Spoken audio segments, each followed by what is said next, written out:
Niita kwa ofisi siku moja. Akaniambia, Wali, umekuja hapo unafanya kazi mzuri sana. Akaambia mtu enda uniitie accountant, yule mtu anapokea pesa za school fees. Akakuja kwa ofisi.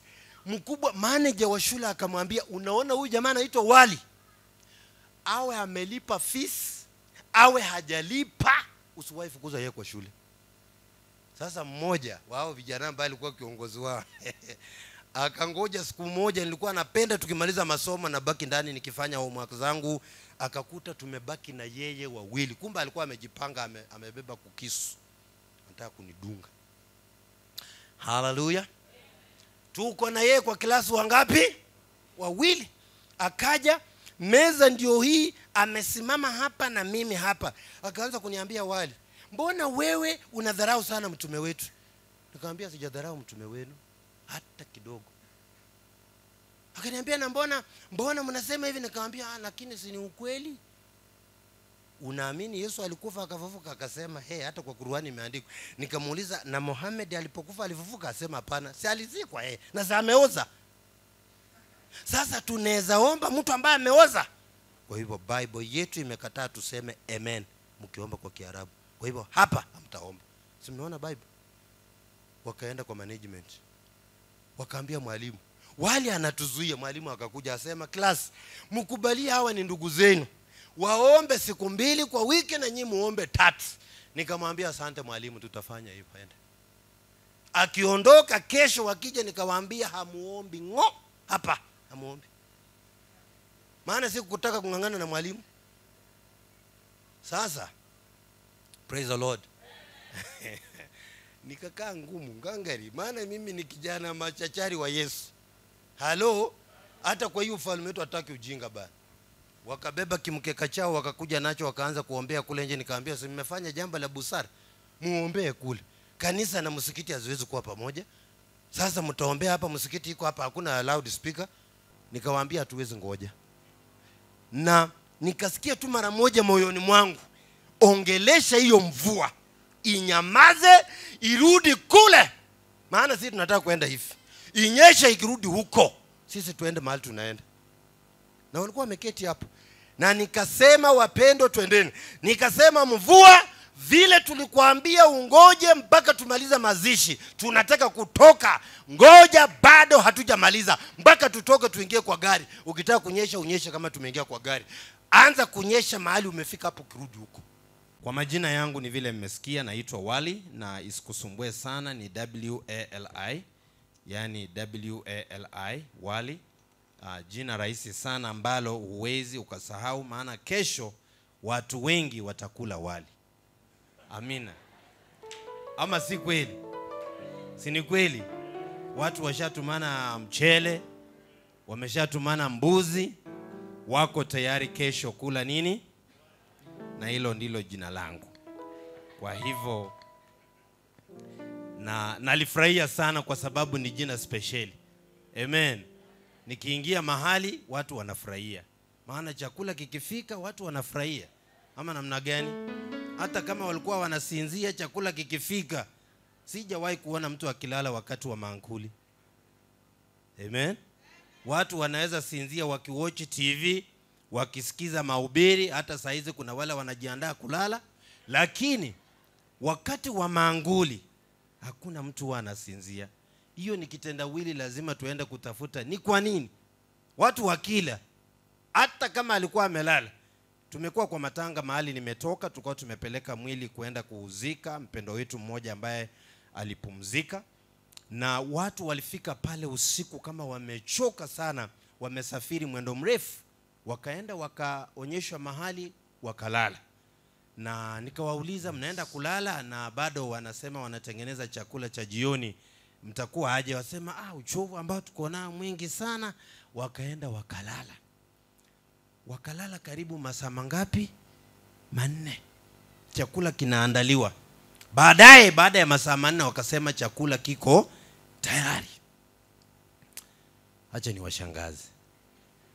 Niliona msukumano mkubwa. Ukitoka kule walikuwa wamelala. Kasema wameamuka, sema watoto wameamuka. Kila mtu na sahani mkononi. I wish tungekuwa hivyo katika mambo ya Mungu. Amen. Kwa hivyo nashukuru kwa mwaliko kupitia kwa Reverend Louis ambaye ni mwanafunzi wetu, na tunafurahia kwa sababu tunaona, unajua ukiwa unafundisha na unaona mtu anapata hiyo mafundisho inamfaidi, ni jambo kubwa tena la maana sana. Kwa hivyo naona wanafunzi wetu hapa kadhaa, naona Reverend Louis kwa hapa ni mwanafunzi wetu, naona pastor ama ni evangelist Oliver ako hapo, mwingine mtarajiwa yuko pale, nimesahau jina lake kidogo, ni mwanafunzi mtarajiwa. Naona wengine wako tu muhimu, tutawaona. Amen.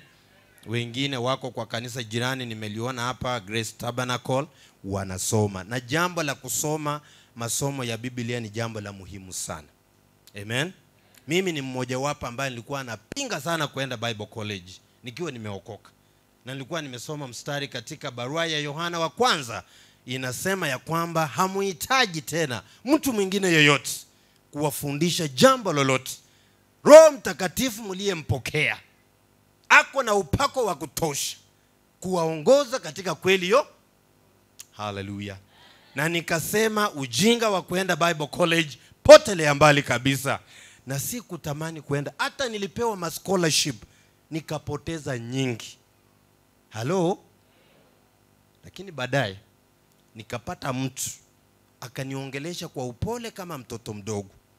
Akaniambia, Bwana Wali, unataka uhubiri? Nikaambia yes. Kwa muda gani? Kaambia mpaka Yesu arudi ama mpaka nipumzike. Akaniambia kama unataka kuhubiri muda huo mrefu na usiwe mhubiri wa sarakasi na vituko na visanga, nenda Bible College. Maana unajua, wacha niwaambie jambo moja. Wacha tuombe kwanza. Father, in the mighty name of Jesus, be with us Lord. Tunapoanza Bwana kusoma neno lako, utuongoze. Roho Mtakatifu awe pamoja nasi. Unene na kila nafsi Bwana iliyo mahala hapa, kwa sababu wewe ni Mungu wa ajabu. Kwa jina la Yesu tunaomba na kuamini. Amen. Nilikuwa nasema hivi, tujue jambo moja. Wakati unaanza kuhubiri neno ama unaanza kuimba nyimbo za kiroho, umetoka katika ulimwengu wa mwili, umeingia katika ulimwengu wa roho. Na kuna watu wengi sana wakishaanza kuhubiri na kuimba nyimbo za kiroho na kufundisha neno la Mungu na kufanya uinjilisti, wanaanza kufanya kitu kinaitwa kufunga na kuomba. Mnakijua, si ndio? Unajinyima chakula. Unajua unajinyima chakula kwa nini? Utoke katika ulimwengu wa mwili uingie katika ulimwengu wa roho. Hata wale wamefunga wanajua, ukimaliza mfungo wa siku kama 3, 4, 5, huwa ukija kula chakula unaona kama unafanya madhambi. Amen. Unaogopa. Hata wanakuletea unachukua kijiko unarudisha. Maana unaona nataka kuanguka. Kwa sababu gani? Ulikuwa umepanda katika ulimwengu na wacheni waambie, katika ulimwengu wa roho iko mchanganyiko mkubwa sana kule juu. Kuna watu hawajaenda Bible College. Bible College haikupatii nguvu za Roho Mtakatifu. No. Bible College haikupatii upako. No. Bible College inakupatia maarifa na hekima ya kugawa neno la Mungu vile linavyotakikana, so that usipatie watu chai na omena. Amen. Hallelujah. Unajua kugawanya chakula cha kiroho. Lakini kuna wahubiri hawajaenda Bible College. Ni jioni wanaletea watu chai, tena strong tea pamoja na omena, watu wakule.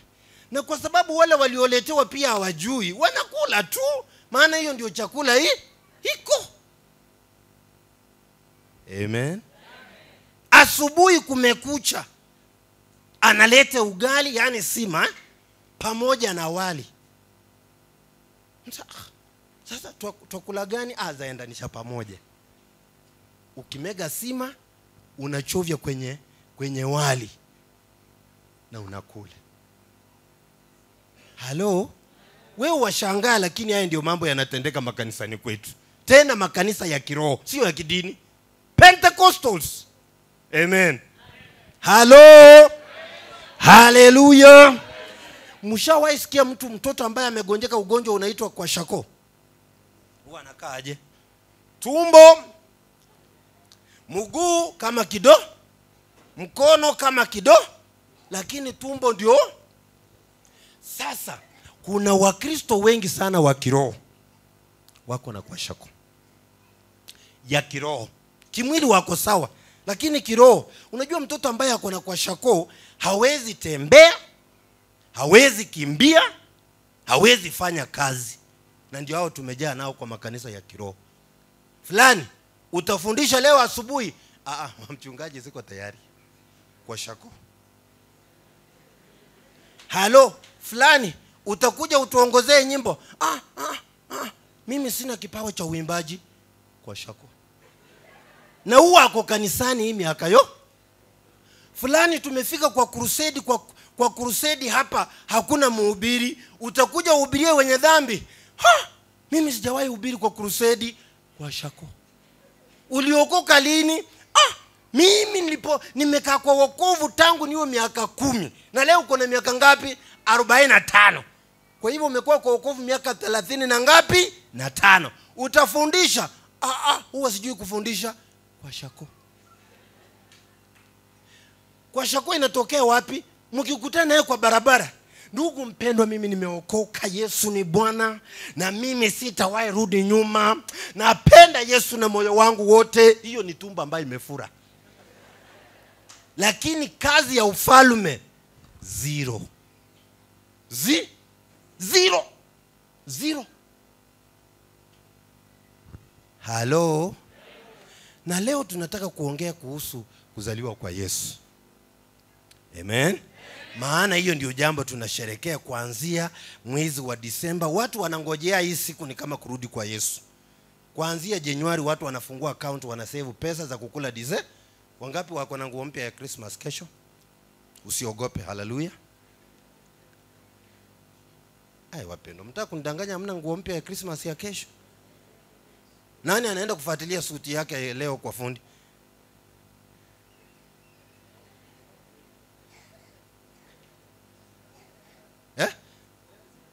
Ziko nyumbani?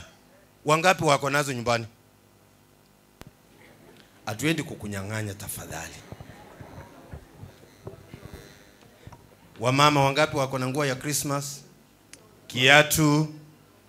Kiatu mpaka amejipanga mahali ataenda kutengenezwa nywele vizuri leo jioni. Anaomba tumaliza mkutano mapema apate salon kama bado imefunguka.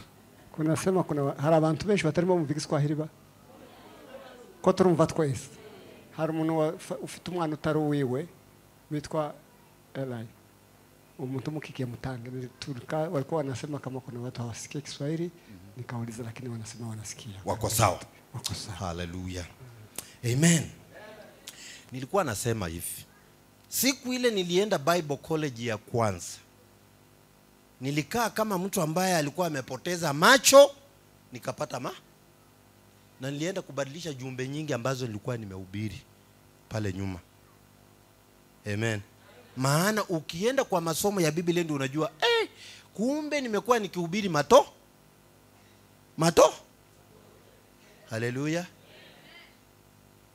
Mpanzi alienda kupanda nyingine ikaanguka kwenye, nyingine kwenye, kwingine kwenye, na nyingine kwenye mchanga mwema. Ndugu yangu, dada yangu, wewe ni barabara, wewe ni mawe, wewe ni miba, wewe ni njia mzuri, mchanga mzuri. Haleluya. Sema amen.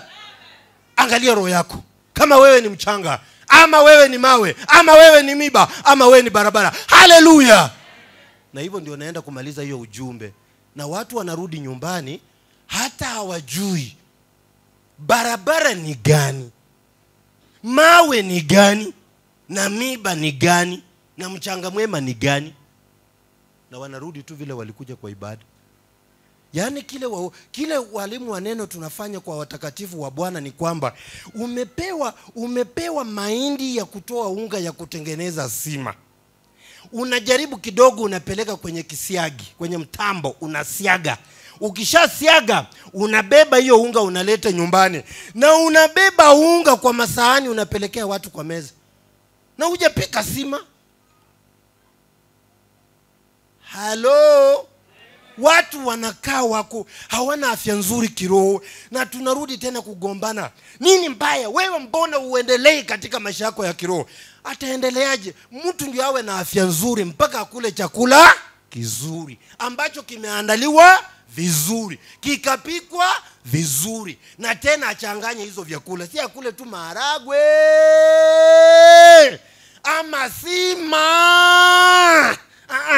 Leo kula sima, kesho kula chapati, leo kula maharagwe, kesho kula mboga, kesho ingine nyama ya mbuzi, ya ng'ombe, ya ngamia. Haleluya. Praise the Lord. Na namna hivyo, si ndio? Hapana kitu moja, hata wewe utachoka na hutakuwa na afya. Praise the Lord. And that is why ndio sababu wakati mwingine kama wewe ni mnenaji, mwalimu wa neno, ukisimama tu hivi, mtu mwingine ameshatengeza blanketi anaanza kulala, maana anajua huyu namjua. Hata aende kwa kitabu kingine, aende kwa Mathayo mlango wa 5, haendi kwingine. Na ujumbe wake kila siku, heri wenye moyo safi, maana watamuona Bwana. Jamani, moyo wako umekuwa msafi? Maana umehubiri hiyo ujumbe miaka 15 iliyopita. Kama hiyo roho haiwezi kuwa safi kwa miaka 15, waacha na hiyo ujumbe. Hubiri ujumbe mwingine. Hiyo moyo haiwezi kuwa safi. Hallelujah. Praise the Lord. Now, tunataka tuende kusoma mstari wetu wa muhimu, and then tuanzie pale. Haya maisha ni mafupi sana. Inatakana wakati unaishi kwenye hii maisha ukae chonjo. Heri ungekuwa kama yule kijana ambaye tulikuwa tunaenda kulaza mwili wake. Ni kijana ambaye alikuwa na miaka 22, ninamjua. Ni kijana ya my brother, na nilikuwa namtembelea mara nyingi. Tukikutana tuna yeye hivi, amejaa na maswali mazito.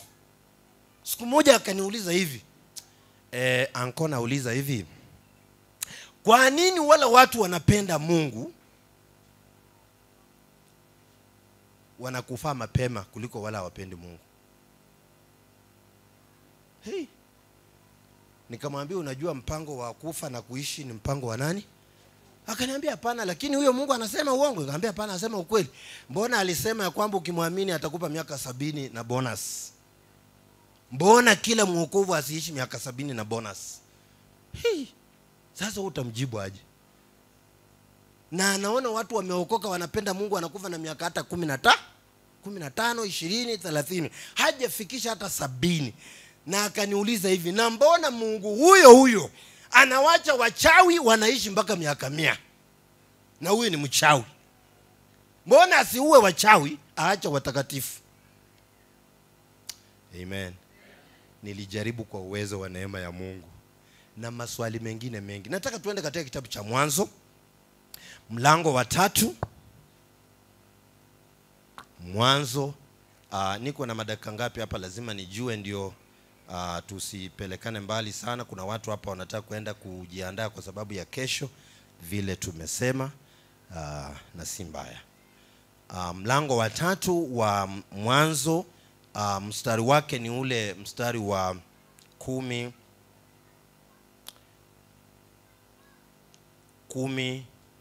na 4 na 15. Sasa mimi huwa nafanya hivi kwa kanisa. Mimi huwa siruhusu mtu mmoja asome Bible na wengine hawasome. Maana kuna watu huwa wanasomea Biblia kwa kanisa, akiwa nyumbani hasomi Bible. Akija kwa kanisa ndio anapata neema ya kusoma mstari hata mmoja tu kwa Bible. Kwa hivyo kila mtu afungue hiyo mstari. Tunaenda kusoma sote. Kanisa mzima tutasoma. At least kama huku kusoma hii wiki yote, kufika leo Jumapili, angalau utasoma Genesis chapter 3 verse 14 and 15. Amen. Tumefungua wote. Mimi najua watakatifu wapendo. Najua. Amen. Umefungua hapo? Wote tuko hapo? 1, 2, 3 tusome. Tunasoma sote kwa lugha yako tu, usijali, wewe soma. Yes.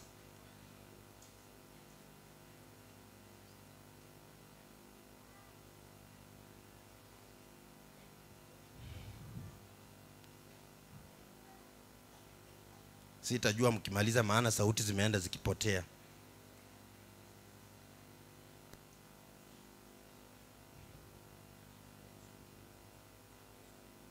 Mstari wa 15 unamaliza aje? Wacha tusome mstari wa 15 wote. Mko hapo? 1 2 3.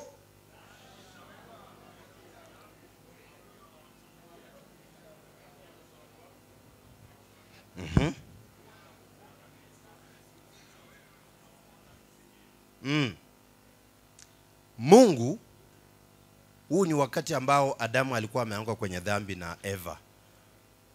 Mpango wa Mungu ukao umetatizika. Nataka niwaulize swali kabla niende kwa lile jambo tunataka kujifundisha leo.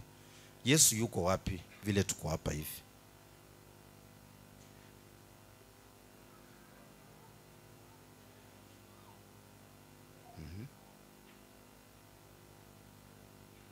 Yesu yuko wapi vile tuko hapa hivi? Yesu yuko wapi? Hello my friend, unajua sijasikia yenu na nani? Okay, Yesu yuko wapi?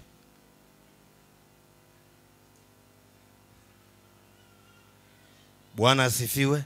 Yesu yuko wapi kwa roho yako? Uko sure kabisa? Tukikwambia utuonyeshe, utatuonyesha saa hii. Halo? Maana tunapenda kucopy paste watakatifu. Mnajua kucopy paste? Wale wanaelewa kidogo mambo hiyo wanajua. Yaani unaona kitu kiko pale unaweka kwako.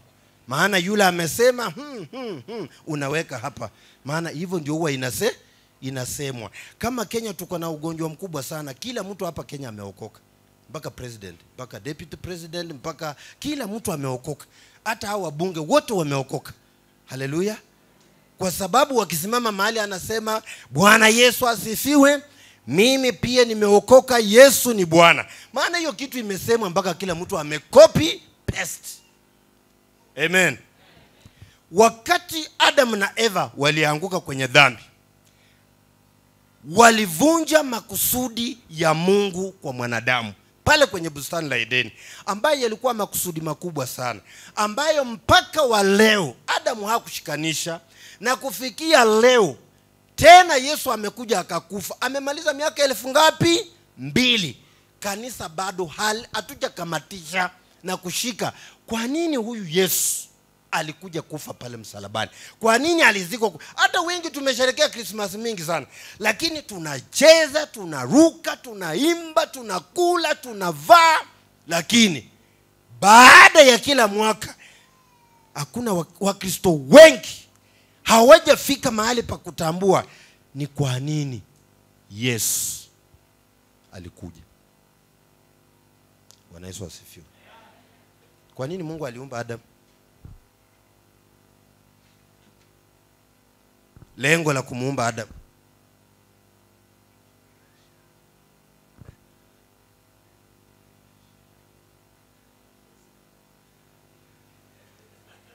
aishi, aongoze vitu zote. Watu wanapoteza uso nikienda kwao.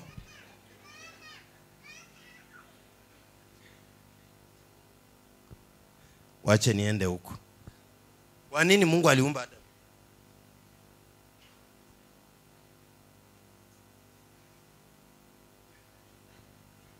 Hamjui ama mwajua mnaogopa? Halo? Mimi nimekuja kufundisha neno na mpaka tuongeleshane na nyinyi. Halo? Sijakuja kuhubiri, nitawauliza maswali mnijibu. Mimi si mhubiri. Mhubiri akihubiri, haleluya, Yesu akamwambia, Yesu akasema, hapa hakuna maswali. Mimi nakuja kufundisha. Praise the Lord. Kwa nini Mungu aliumba Adamu? Yes? Ndio amwabudu.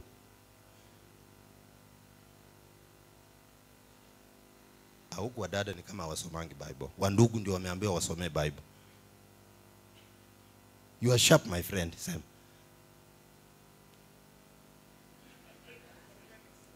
Asema kwa kilugha tu, tutaelewa tu. Kuna walugha hapa wengi sana.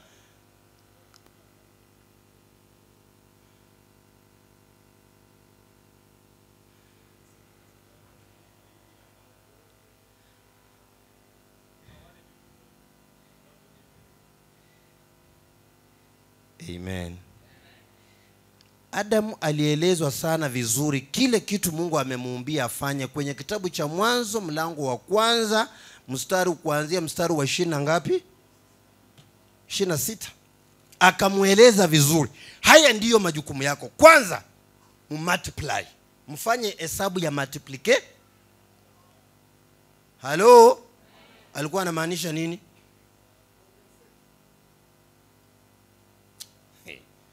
Yani huyo Adam atoe watu wengine. Si lazima kwa kuzaa watoto wa mwili.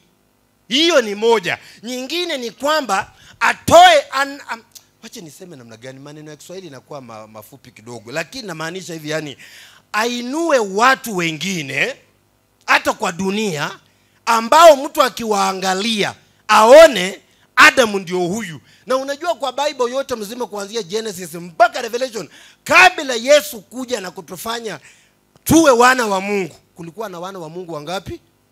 Yesu na Adam. Praise the Lord. Hello? Hello? Naona watu wananiangalia na uso na mikunjo kwa uso. Wasemaje Adamu ni mtoto wa Mungu?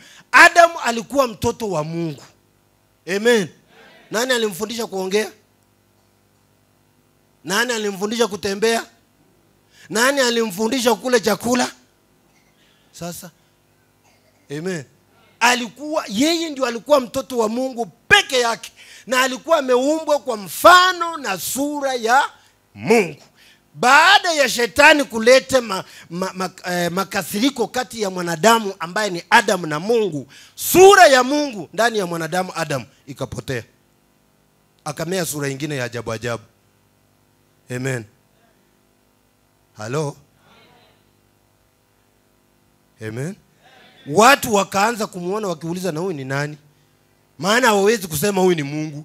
Wakati Adamu alikuwa na sura ya Mungu, hata harufu ya Mungu, alikuwa anatembea kwenye bustani la Edeni, wanyama wote wanamjua. Wakimuona hivi wanaona Mungu aliyewaumba, na walikaa na wanyama kwa amani. That is why Daniel alipomjua Mungu vizuri, sura ya Mungu ikamrudia, harufu ya Mungu ikamrudia. Alipotupa kwenye tundu la simba, simba walimuona wakaona Mungu, wakamnusa wakanusa Mungu, hawakumuuma. Wewe kama sura ya Mungu haijaumbika ndani yako vizuri na harufu ya Mungu ikurudie vizuri na utukufu wa Mungu, hata mbwa atakuuma, hata panya. Praise the Lord. Hata kunguni watakumaliza. Maana hawa viumbe vyote na wanyama wote, kitu wanajua ni yule mtu aliyewaumba. Na wanajua vile anafanana, wanajua vile anaongea, wanajua vile ananukia. Wakisonga karibu, huyu ni Mungu, muumba wetu. Simba anatembea tu polepole, anapita kwake na ako na njaa. Maana tunaambiwa kwenye kitabu cha Danieli, wakati walisema ya kwamba mfalme alisema Danieli atolewe kwenye hilo tundu la simba, wale waliopanga hiyo njama watupwe ndani. Simba hawakusubiri wafike chini. Maana simba, huyu si Mungu, leta hapa. Huyo si Mungu, leta hapa. Mara moja, kama kabla hawajafika chini kwa ardhi. Na Danieli amelala na wao usiku kucha, amekesha na wao. Maana simba hawezi uma Mungu. Amen.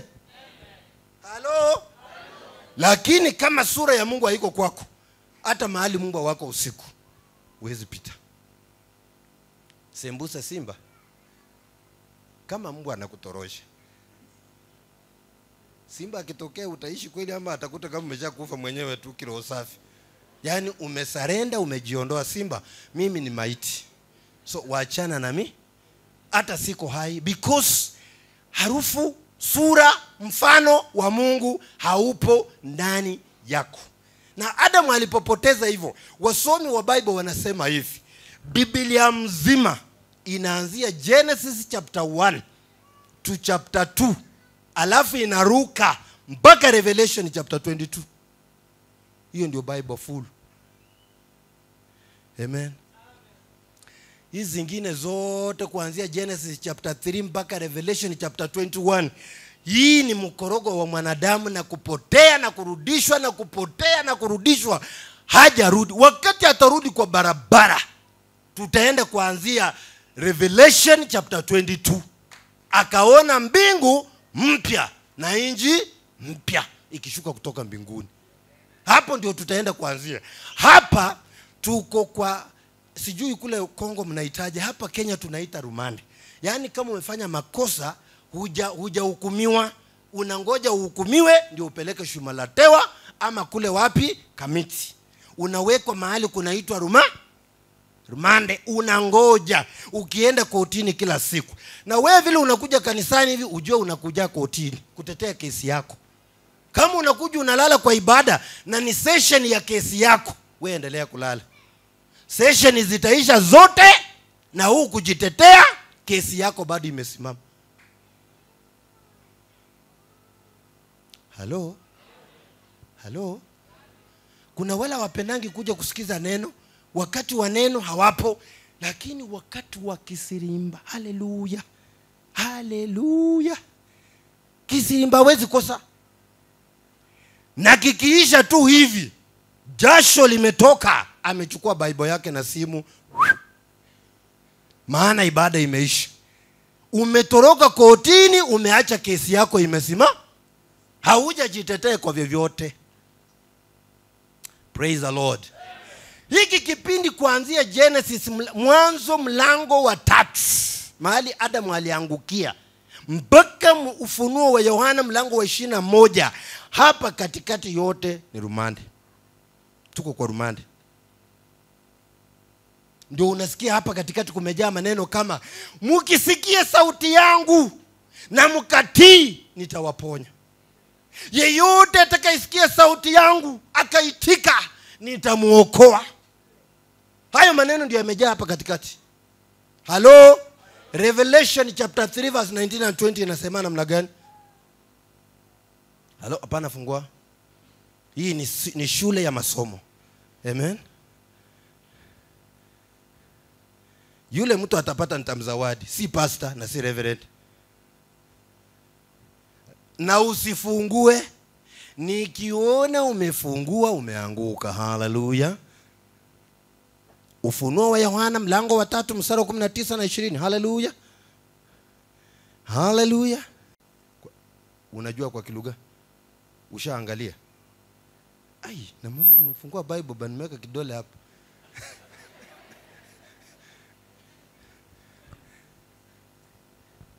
Amina. Kwani mkienda kuhubiria wenye dhambi wao mnatumia aje na huo mstari ndio watu wengi wao wanatumia? Haleluya. Tazama, nasimama nabii atakaye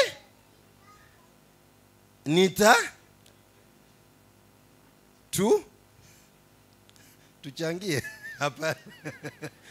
Yesu anasema atakayefusikia sauti yangu na kufungua mlango wa moyo wake, nitaingia ndani tule na yeye ale nami. Sasa Yesu alikuwa anaongelesha nani hiyo maneno? Mwenye dhambi ama mwokovu? Mwenye dhambi. Wangapi wanasema mwenye dhambi? Usiogope jibu lako. Kuwa confident, kuwa mjasiri. Kuna watu wamepata mwa Kenya leakage. Wangapi wanasema alikuwa anaongelesha mwokovu?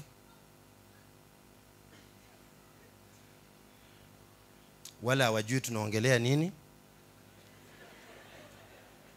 Bwana Yesu asifiwe.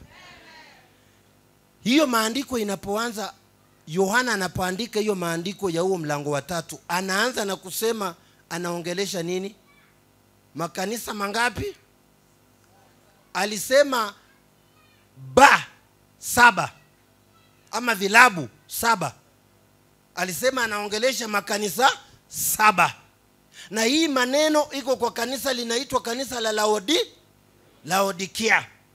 Kwa hivyo ni kanisa Yesu alikuwa anaambia, mmenifungia nje na mimi nabisha. Saa hizi tunavyoongea wapendo, wacheni waambie ukweli wa maneno kabisa. Unaweza penda usipenda, lakini ukweli wa maneno kwa makanisa yetu yote ya Kikristo, kitu cha ukweli ni kwamba Yesu hayuko ndani ya kanisa.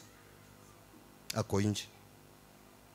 Vile vitu vinakuliwa mle ndani ya kanisa hata Yesu ajui. Halo?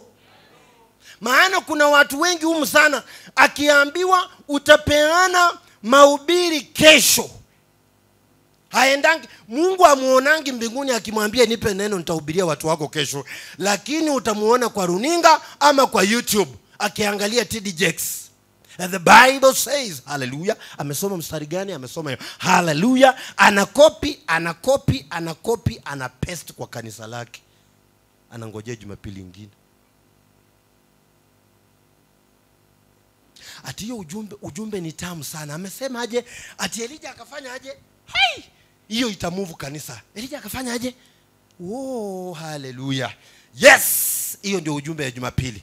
Anafuatilia kwa makini kabisa, hataki watoto wamletee kelele. Jumapili amekuja na ujumbe ambayo mhubiri alihubiri akiwa Australia, Marekani na UK ama South Africa. Hizo ndio vitu makanisa zinakula, na Yesu ajui wanakula nini huko ndani. Hata ukimwambia menu inasoma nini, yeye ajui. Ndio sababu Yesu anasema, mmenifungia nje, niko nje ya mlango na bisha. Mimi nawauliza, wakati tunakuja kwa ibada Jumapili, si kuna viongozi wa ibada hapa? Halo? Si kuna viongozi wa ibada hapa? Wangapi huwa anauliza Mungu Jumamosi, nataka unene na mimi, ibada ya kesho tutaipeleka aje? Itakuwa aje? Unataka aje? Ni wangapi? Amen. Mtu anaenda anakula sima yake, anashiba vizuri, anateremusha na kahawa ama na chai, na anaingia kwa blanketi. Jumapili ikifika asubuhi, Reverend, leta hiyo program. Nipe program. Leta tu. Amepata program kwa Reverend. Hakuongea na Yesu. Haya wapendwa, tunataka tuanze na nyimbo 2 za kusifu. Yesu alikwambia mkiingia kwa ibada asubuhi anataka nyimbo 2 za kusifu zianze. Mliongea na nani hiyo? Praise the name of Jesus. Hizo nyimbo watu wanaimba, wengine wameketi kwa viti, watu wamechoka, maana hawawezi kuelewa hizo vitu ulitoa wapi. Halo? Hata hizo nyimbo waimbaji wako humu wengi sana, ukiwauliza wangapi Jumamosi kweli walikuja mazoezi, lakini baada ya mazoezi wangapi waliomba wakauliza Mungu, kesho kama kweli wanajua Yesu anakuwa kwa ibada, kesho utakuja kututembelea na wewe ndio mgeni wa heshima, ndio tukukaribisha kwa ibada, unataka tuimbe nyimbo gani? Ndio sababu unaona makanisa yetu ya Kipentecost nyimbo ni zile. Ni kama ile kitu ilikuwa ya kitambo, ilikuwa inaitwa kaseti. Mnaijua? Unafanya na kalamu hivi. Hiyo sasa ni Jumamosi jioni, unarudisha nyuma. Sunday asubuhi, haya wake up. Haya wapendo, tuanze kama kawaida. Mpaka Waswahili wamekuja na msemo, wanasema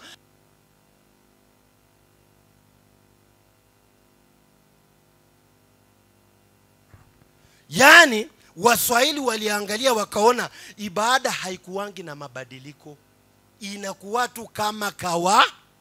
Hata mlevi anaweza kuja ndani na aongoza aseme tunaimba nyimbo za kwanza 2, na hizo nyimbo za kwanza 2 kale nilipotea, maana anajua nyimbo ya kwanza inakuwa kale nilipotea, alafu ya pili laliko langu lango lango. Hata wajui lango ni gani, wanasema lango ni ile lango lango la mbinguni. Haleluya. Na huyo mtu hata hana haja na mambo ya mbinguni. Amaliza nyimbo 2, haya twende next program. Watu wa ushuhuda. Watu wakija makanisani ya Kipentecost, they don't have any testimony to give. Hello? Kama ni mimi mkiongozi wa ibada, nitafukuza mtu hapa. Because watu wanakuja tu na vitu. Mtu anakuja, Jumapili jana mlimpatia kuja ushuhudie. Bwana asifiwe, Bwana asifiwe wapendwa. Haki kwangu na shukuru Mungu. Mungu amekuwa mwema. Haleluya. Na sijui ningekuwa nimeanguka kama si Yesu. Haleluya. Tena Jumapili ijayo leta ushuhuda. Bwana asifiwe. Wapendwa, Mungu amekuwa mwema. Ningekuwa nimeanguka kama sio Yesu. Hata nashukuru leo nimeamka asubuhi. Na hajashukuru kwa sababu aliamka asubuhi amwabudu Mungu, kwa sababu ameamka akule chapo zilizobaki jana. Maana ukimuuliza ulipoamka asubuhi kitu cha kwanza kilikuwa nini, asema niliamka na njaa nyingi nikaenda jikoni. Hakuamka na kutafuta uso wa Bwana. Kwa hivyo akija kwa ibada kushukuru kwa sababu aliamka, anashukuru Mungu. Mungu, sikukufa nikaacha hizo chapo jana. Wewe ni mwema. Nimekula chapati. Hallelujah. Wacheni niende nyumbani ningoje tena. Kama nitaamuka mpaka Jumapili nikule ile pilau ambayo itakuwa imebaki Jumamosi, asubuhi ya Jumapili nitakuja kusema Yesu ni mwema, na si kukufa jana na juzi, bado niko hai naendelea kula pilau. Maana hawaendelee kumtumikia Mungu. Praise the Lord. Hello.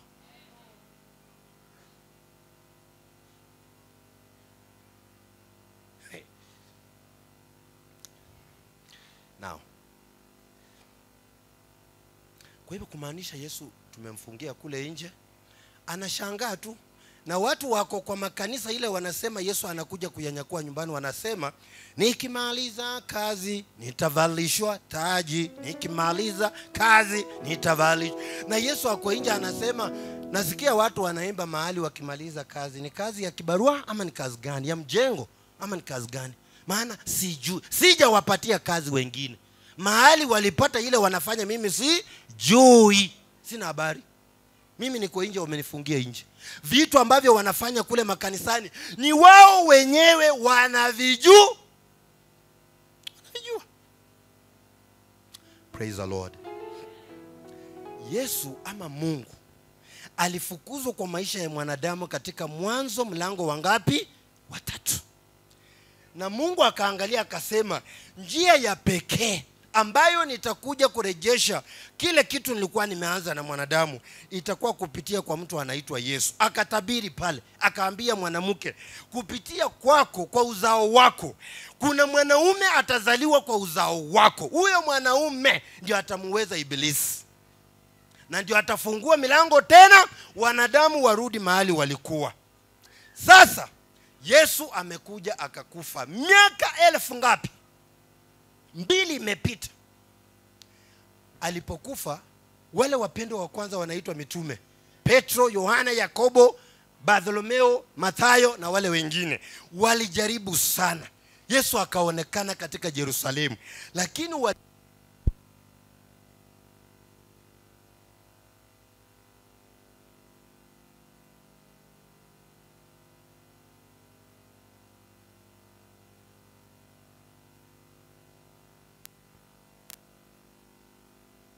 kufa wote.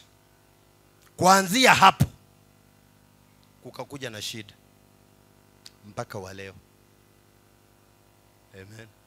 Sasa hizi tuko hapa kanisani, wacha tusikie maaskari wanakuja kushika wale watu wamekutana kwa ibada Jumapili ya leo. Hapa nje watu wanataka kuweka kwa malori. Steven, watakuwa wangapi hawa? Kama yule alipigwa na mawe, watakupatikana wangapi hapa ndani? Watu watajitetea. Mimi hata leo sikuwa anakuja kwa ibada, ni mzee wangu aliniambia lazima tuende. Na mimi hata huwa sipendi mambo ya Mungu, ni mzee ananisukuma. Huyu mama ndiye alinipeleka kwa hii kanisa. Hata mimi huwa hata mimi ni mlevi. Hiyo ndio siku utajua ukweli wa watu. Mimi ni mlevi. Hata mkiuliza Nyamavila huwa nalala pale. Na hata wanawake ule anatembea nao wako hapa Nyamavila, naweza kuwaitia 3. Mimi niko na ushahidi. Mimi si mtu wa kanisa. Anaomba asiwekwe kwa lori ya polisi, asiende Kamiti. Steven aliposhikwa alisema aje? Amen. Walimwambia Steven, kuja ujitetee. Jitetee ndio tukuachilie. Yeye akakuja akasema, wapendwa watakatifu, wazee wangu na viongozi wote, mnakumbuka ya kwamba katika zile nyakati za kitambo kuna mtu mzee wetu, baba yetu aliitwa Ibrahimu. Ibrahimu akamzaa Isaka, akamzaa Yakobo. Akaendelea na mastori ya Biblia. Watu wasema Tulikuambia ujitetee. Wacha na mambo ya Isaka. Na anasema hii ndio kujitetea kwangu, habari njema ya ufa. Na akaanza kupigwa mawe. Na akapiga magoti. Na akasema, Mungu, wasamee wote wanaonipiga mawe, maana hata hawajui ni kwa nini wananipiga mawe. Na upokee nafsi yangu Bwana. Na akasema, wapendwa, nimeona mbingu imefunguka, naona mwana wa Mungu amesimama kwenye mkono wa kuume wa Baba. Amen. Wa siku hizi watasema aje? Naona kuna kazini yangu ananipigia simu hapa, ni kama ananiita. Si ati mlango wa mbinguni umefunguka, mwana wa Mungu amesimama mkono wa. Wapendwa, tuko kwa shida kubwa sana kwenye makanisa yetu ya Kipentekoste. Na Yesu tumemfungia wapi? Nje. Kesho anaenda, watu wana celebrate kuzaliwa kwake. Shida ni kwamba Yesu alizaliwa kitambo sana. Tunasherekea na kukumbuka. Jambo la muhimu ambalo inatakikana tujiulize, Yesu yuko ndani ya kanisa ama ako nje ya church? Tunafanya na yeye yale mambo tunafanya ama tunafanya peke yetu? Wakati watu wanakuwa kwa ibada na wewe umeingia kwa simu, uko kwa WhatsApp, ni Yesu amekutuma kwa WhatsApp ama ni wewe mwenyewe mko na Yesu? Hayo ndio maswali nitakana tujiulize. Hello? Amen.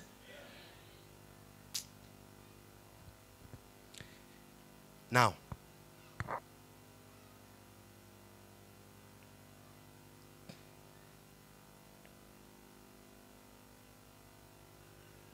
nataka tusome kitu hapa katika kitabu cha, nafikiri ni Luka ama ni, wacha niangalia alafu niwaambie mlango na kitabu na mstari ambao tutausoma. Luka is it there? Okay.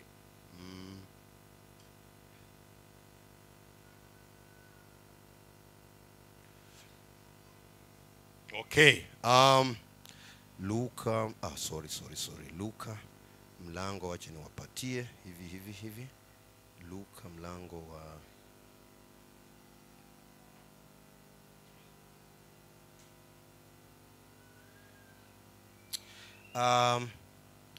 wakati nilikuwa nafikiria sana kuja kuunena na nyinyi, niliuliza Mungu mambo mengi sana, kwa sababu nilikuwa nashindwa tutaongea kuhusu nini, kwa sababu sometimes unaweza kuwa na mambo mengi kwa moyo, kuyapangilia uyatoe vizuri kwa mpango, unahitaji neema ya Mungu. Katika Luka mlango wa 11 kuanzia mstari wa 2.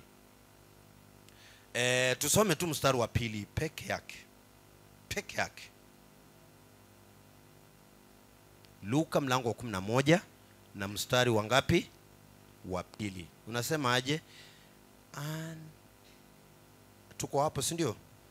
Niruhusuni tu nifanye vile huwa napenda kufanya, tusome sote. 1 2 3. Yesu akawaambia, mnapoomba semeni, Baba yetu aliye mbinguni, jina lako litukuzwe, ufalme wako na uje, mapenzi yako yatimie duniani kama yalivyo kule mbinguni. Amen. Hilo ni somo ambalo ni somo nzito sana. Si vile limeandikwa tu pale hivyo, lakini wale watu ambao wanapenda kuchukua Bible vile tunasema kwa lugha ya kimombo ya kwamba casually, wakishasoma hivyo wamemaliza. Na watu wengine wamefanya hili ombi ndio huwa wanaomba kwa maisha yao. Hawana maombi mengine. Hata jioni, hata kwa ibada wakiambiwa nenda mbele za Bwana, Baba yetu uliye mbinguni, jina lako litukuzwe, ufalme wako na uje, mapenzi yako yatimie hapa duniani kama mbinguni, utupe riziki yetu ya kila siku, tusamee makosa yetu kama. Akimaliza, maana ufalme na nguvu na mamlaka ni yako milele na milele. Amen. Umemaliza kuomba? Nimemaliza. Nyumbani ndivyo hivyo anavyoomba. Yesu alikuwa na lesson kubwa sana. Wanafunzi wake walimuuliza, mwalimu, tunapoomba tuombe aje? Yesu akawaambia, mkiomba muanzie hapa kwa kuitana Baba yenu aliye mbinguni. First of all, huyo baba lazima awe ni baba yako. Na ndio awe baba yako si kwa mdomo, uwe na DNA ya Mungu. Wakipima chembe za damu yako, hata vile tulisema hapa, wanyama wakikunusa hivi wanasikia harufu ya. Haleluya. Jana tulikuwa tunataka kusafiri. Jana tumemaliza mambo ya mazishi, tunataka kuondoka hivi. Mahali tulikuwa tunaondoka ndio tuende kuingia kwa gari, ilikuwa imepakiwa huko juu kwa sababu ya barabara. Mahali tulikuwa tuko, mawingu ya katanda ya mvua. Na mvua ikaanza kunyesha mpaka tunaisikia iko Shujaa Mall. Na unaisikia kabisa na unaiona inaanguka. Na watu wale wenyeji wakasema mrudi kwa nyumba, mutasafiri baada ya mvua. Mwingine anasema hii mvua ya huku ikianza wapendwa, haujui itakatika saa ngapi. Inaweza enda mpaka asubuhi. Nikawaambia hatuwezi ngoja. Na nikasikia tu mara moja moyoni mwangu, ongelesha hiyo mvua inyamaze, irudi kule. Maana sisi tunataka kwenda hivi. Inyesha ikirudi huko, sisi tuende mahali tunaenda. Na walikuwa wameketi hapo. Na nikasema wapendo twendeni. Nikasema mvua, vile tulikuambia ungoje mpaka tumaliza mazishi, tunataka kutoka. Ngoja bado hatujamaliza, mpaka tutoke tuingie kwa gari. Ukitaka kunyesha unyeshe kama tumeingia kwa gari. Anza kunyesha mahali umefika hapo, kirudi huko. Amen. Ikafanya kidogo ni kama inakuja. Wengine wakaanza kurudi kwenye. Nikawaambia tushatamuka neno la imani, anzeni kutembea. Amen. Na unajua nini? Haikufika ngo. Praise the Lord. Haikufika. Ilifanyia hapo Shujaa Mall, na ikafanya hivyo na ikarudi huko. Na sisi tukatembea, tukaingia kwa gari, tukarudi zetu. Why? Because that is hayo ndio malengo ya Mungu. Mungu anisaidie ulimi wangu usiende kwa Kiingereza. Bwana Yesu asifiwe. Maana huu ujumbe nataka kila mtu asikie. Haleluya. Mungu aliumba mwanadamu awe ndiye Mungu wa hapa duniani. Hiyo ndio malengo ya Mungu. Halo? Yani niseme hivi, Mungu alikuwa anashindwa nikiwa mbinguni. Kweli mimi naitwa yani omnipresent, wala amuelewe kizungu inamaanisha mtu ambaye anapatikana kila mahali kwa masaa yote. Na Mungu ndio peke yake anapatikana kila mahali kwa masaa yote. Akasema lakini sasa duniani, unajua Mungu angetawala hapa duniani akiwa Mungu. Sawa sawa. Maana mpaka leo tuko na shida. Maana Mungu kama angekuja hivi, unaitwa nani? Fabrice. Tuseme wewe umeketi tu hapa hivi, hauoni chochote, unasikia tu Fabrice, simama naenda pale Shujaa Mall, kuna mtu anakungoja hapo, simama. Unajua utaanza kukemea mashetani kwa sababu ya imani ya Kiafrika. Maana huoni mtu, lakini unasikia sauti inakuambia Fabrice, simama, enda Shujaa Mall. Na mpaka hiyo shida iko kwa makanisa mpaka leo, na Mungu alijua. Maana hata leo Mungu anaongelesha watu wengi, mpaka wa Pentecost ukimuuliza anakuambia sijawahi sikia sauti ya Mungu. Lakini juzi kuna kitu kiliniambia, kuna kitu kiliniambia. Yaani wanaita Mungu kitu. Kuna kitu nilisikia kitu kikiniambia. Hata Mungu anashangaa. Sasa naongelesha watu. Sasa watu wananiita kitu. Kweli wataniita baba yangu uliye mbinguni kweli? Maana wataanza kuniita kitu changu kilicho mbinguni. Maana wanasema kitu kimeniambia. Mungu akaangalia akaona siwezi enda duniani bila mwili na niweze kutawala dunia. Akakuumba wewe uwe nyumba yake ya kukaa ndani, ndio aweze kutawala hapa duniani.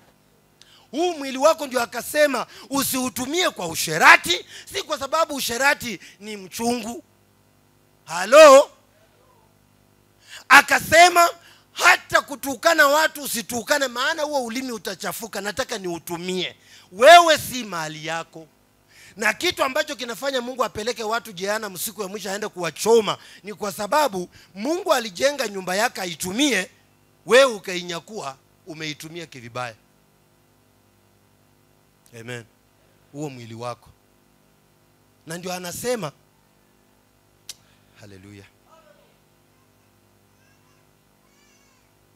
Ndio sababu Mungu ameweka CCTV. Ziko kila mahali. Wewe unaweza kuwa unakaa hapa Nyamavila, lakini vitu vyako, visanga vyako vya usherati unafanyia Rongai Kiserian. CCTV iko huko, na CCTV za Mungu ziko na very powerful. Inakukamata tu ikiwa mbali. Umeenda Kiserian, wewe ndio huyo, umefanya vituko zako, umerudi. Watu wako ambao wameokoka ako kanisani, mambo ikiwa magumu anaenda kwa mganga, anajificha, anaenda kwa mganga ama kwa mchawi. Mungu anamulika tu, kwa sababu Mungu anatafuta ni watu gani hawa. Ni vile nyinyi mlijenga hii kanisa, mumechukua uwanja, mumetafuta pesa, mumeweka miti, mabati, madirisha, milango. Mkimaliza tu hivi, kabla hamjaanza kutumia, mkuta watu wengine wameingia ndani, wametengeneza, imekuwa ba. Amen. Hivyo ndio wanadamu wengi wamefanya. Mungu alimuumba ndio apate nyumba, gari ya kutembelea hapa duniani ambayo inaitwa mwili wa mwanadamu. Ndio sababu Biblia inasema mwili wako ni hekalu la nani? La Mungu. Haleluya. Na Mungu aliumba ndio aweze kuingia ndani yako, akae ndani yako, afanyie kazi yake ndani yako. Akitaka kusimamisha mvua atumie wewe. Halo? Akitaka kuponya mgonjwa atumie nani? Wewe. Akwambie nenda uombee huyo mgonjwa. Amen. Na uwe mtu wa kusikia, useme kitu kimeniambia. Utoke na imani na useme, wapendwa, huyu mtu atapona katika jina la Yesu. Tuamini na tuombe. Haleluya. Tuamini na tuombe katika jina la Yesu. Umepona katika jina la Yesu. Simama sasa, inuka. Nasema anasikia mdhaifu, wewe si mdhaifu, inuka, kaa. Anakaa kidogo, asema usilale, kaa. Tena simama kwa miguu yako. Tunataka tuende kwa nyumba ile nyingine uende kunywa uji. Umepona katika jina la Yesu. Maana vitu vya Mungu havifanyikangi kwa uregevu. Vitu vya Mungu vinafanywa kwa kusukuma. Amen. Because the kingdom of ufalme wa Mungu ni wa nguvu. Amen. Si vitu vya kutendekeza polepole, hapana. Paul aliambiaje yule kiwete akiwa anahubiri? Alikuwa anahubiri na anaona kiwete amekaa, mguu umefanya hivi. Kama ulikuwa umefanya hivi, akamwambia, "Wewe simama. Sio kwa miguu yako." Na wale walikuwa wanatii, wakisimama wanapona. Ukiendelea kukaa pale, shida yako. Peter aliambiaje yule mwanaume pale kwenye lango mzuri? Pesa, fedha na dhahabu hatuna, lakini tulicho nacho na katika jina la Yesu, simama. Na akasimama. Mungu anataka atumie mwili wako kufanya yale mambo anataka kufanya hapa duniani, ambayo yeye mwenyewe katika uwezo wa kimungu aweze kuja kuyafanya. Ndio sababu Yesu aliwafundisha, mnataka kujua kuomba. Maana maombi sio tabia ya wateule, ya walokole, no. Yani nisema aje ndio muelewe vizuri. Yani maombi sio tu mazoea tu, yani vile watu wamezoea tu, tuende kuomba.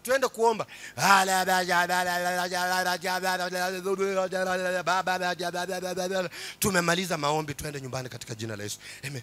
Hata maombi yenyewe hawajui kama ilifika, hawajui kama ilijibiwa. Wao wamefanya makelele kwa kesha mpaka asubuhi, wameenda nyumbani, wanaendelea tu na maisha yao. Na ile kitu alikuwa anaombea jana, alisema ya kwamba mniombee kichwa, shingo yangu inaniuma. Katika jina la Yesu, katika jina la Yesu. Amen. Akiamka asubuhi, kwa hiyo kesho mkikutana naye kwa barabara hapa nje, unamza, ulisema jana shingo linakuuma, lilipona. Na alikesha akiomba, lilipona.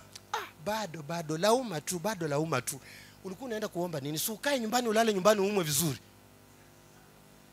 Maana hujaelewa maana ya kile kitu ulikuwa unaenda kufanya. Maombi ndio nasema Mungu aliambia mwanadamu aombe. Yesu anafundisha hapa. Si kitu ya kawaida tu, mazoea. Si mazoea.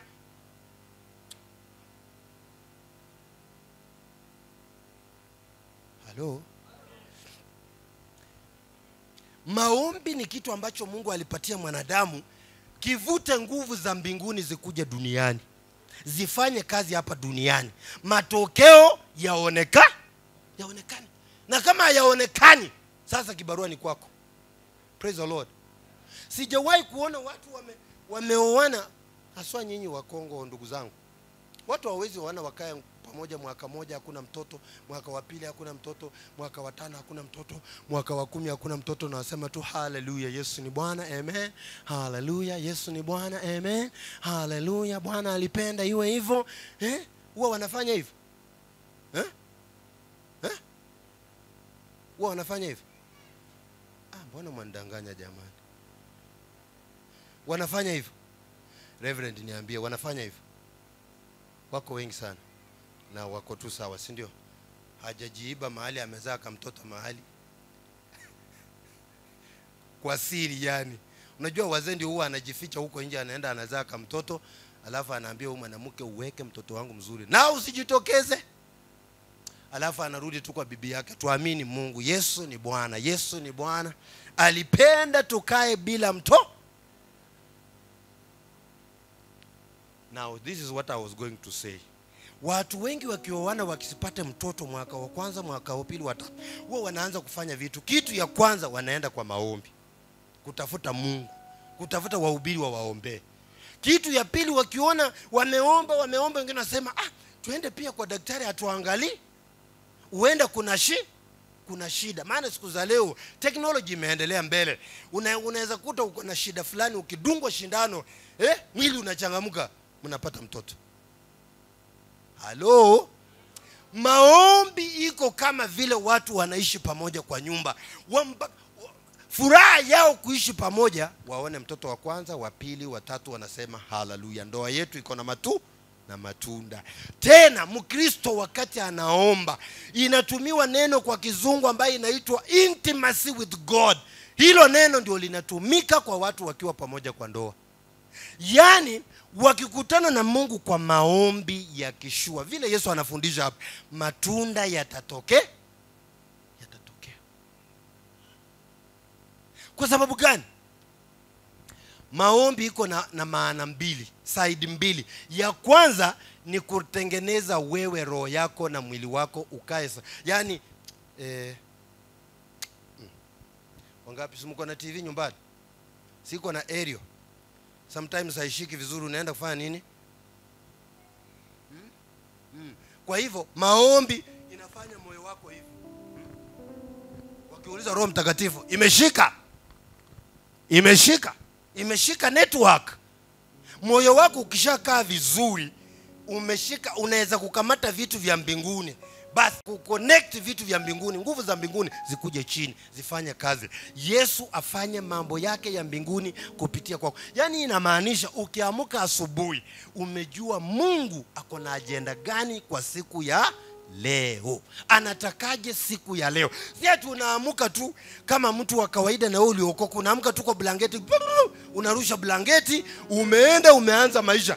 Hata ujui kunaenda aje, hata Mungu hajakuzungumzia, hata ujui siku inataka iwe na nini, hata ujui Mungu anataka uende wapi. Halo? Baba yetu, jina lako. Alafu hiyo ufalme kuja ni kufanya nini? Ufalme ni utawala wa Mungu. Yani ni kumaanisha hivi, unaambia Mungu, nataka serikali yako ikuje maishani mwangu. Na serikali ya Ruto ikiingia, serikali ya Uhuru imeisha. Vitu vile vilikuwa vya Uhuru hakuna. Ushuru umekuja mpya. Halo? Bei ya mafuta imeenda juu. Maana serikali mpya imekuja. Hii si ya Uhuru. Lakini kuna watu wanasema wameita ufalme wa Mungu ukuja, lakini ushuru bado ni wa Uhuru. Bei ya mafuta bado ni ya Uhuru. Sasa serikali ya Mungu ilikuja lini kutawala maisha yako? Ufalme wako na uje. Yani serikali yako na ije ianze kutawala maisha yangu. Policies zimebadilika. Halo? Hata maneno ya kinywa chako yamebadilika. Siku zile ulikuwa unatembea, mtu akikuuliza unamwambia mimi ni hustler, mimi na hustle. Hiyo lugha imetoka. Hustle tena. Halo? Mimi ni mwana wa Mungu na nimebarikiwa. Ndugu, ulipata kitu cha kufanya kusema niko na vitu mingi, muda ndio sina na uwezo. Hapana ati mimi sina kitu, hata sina namna, sina mbele wala. Kuna kitu hakina mbele na nyuma? Kwani huku hivi ni wapi? Huku si mbele na huku si nyuma. Sasa ukisema huna mbele wala nyuma, do you exist? Yani unaishi ama uishi? Lugha yako inabadilika, maana serikali mpya imeingia kwenye mamlaka. Watu wataanza kusikia lugha mpya kutoka kwako. Yesu akawaambia muite utawala wa Mungu, serikali ya Mungu mpya ikuje kuwatawala. Vile unafanya mambo, unafanya chini ya serikali ya Mungu kwa hali mpya. Amen. Kitambo kabla hujamjua Mungu, ukiwa kwa dini, ulikuwa unakuja tu kanisani, umetoka tu nyumbani, haleluya, twende kwa ibada, twende kwa ibada, twende kwa ibada. Umebeba kitabu, ukifika kanisani, hata umekaa tu unasikia ni wakati wa kumtolea Mungu, unaambia jirani, "Guy, kumbe kuna sadaka, nipatie shilingi 10." Hiyo ni wakati wa serikali ya kitambo. Serikali mpya ikija, mambo ni mapya. Unaanza kufuata system za serikali ya nani? Ya Mungu.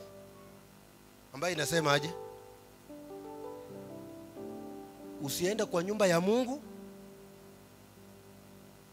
Wapendwa, semeni na sauti. Usiende kwa nyumba ya Mungu mikono mitupu. Na hapana sema mimi sina kitu ya kutoa. Uko na kitu. Kama huna ungekuwa umekufa. Uko na kitu. Halo? Maana Mungu hajasema atolewange pesa peke yake. Siku gani uliamka kwa nyumba ukasema sina chochote, lakini niko na simu ya mulika mwizi hapa, naenda kutoa sadaka? Kuja utoa hapa. Hiyo sadaka yangu hiyo. Mimi sina kitu kingine. Ndio hiyo nilikuwa nayo. Kwani yule mwanamke alikuja kwa ibada, Yesu akamwangalia, si alitoka na ile shilingi 10 alikuwa nayo kwa nyumba peke yake? Wewe umeacha vitu vimejaa kwa nyumba. Hata hizi vitambaa ziko kwako. Hata hizi zingine ukiangalia unakuta ni za wapendwa kwa manyumba, wanaleta wanaweka, sisemi hapa. Wanakuja Jumapili wanaweka, ibada ikiisha wanabeba wanarudisha kwa nyumba tena wanaweka kwa meza yao. Yaani mnashirikiana na Mungu. Na Mungu hataki kushirikiana vitu. Kama uko nazo kwa nyumba, mbona usibebe vitambaa seti moja, ubebe Jumapili useme mimi sina chochote? Yesu alisema ufalme wako uje, serikali ya mbinguni ije, jeshi la Mungu la serikali ya Mungu lije, litembee na mimi. Kazi. Bwana Yesu asifiwe. Uongozi wa serikali ya maisha yako ibadilike kabisa, vile unafanya mambo, hata maombi yako ya change. Praise the Lord. Line inayofuata inasema aje? Ufalme wako, mapenzi yako. Hapo ndio kuna shida na wateule. Hiyo inamaanisha aje ndugu yangu? Shida ni kwamba tumeangaliana. Na pia tushakutana before. Hiyo inamaanisha nini?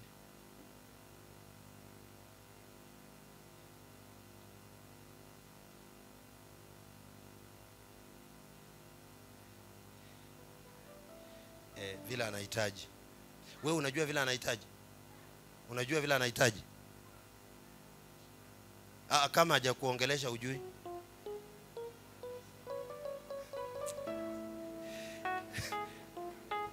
Now, Bwana Yesu asifiwe.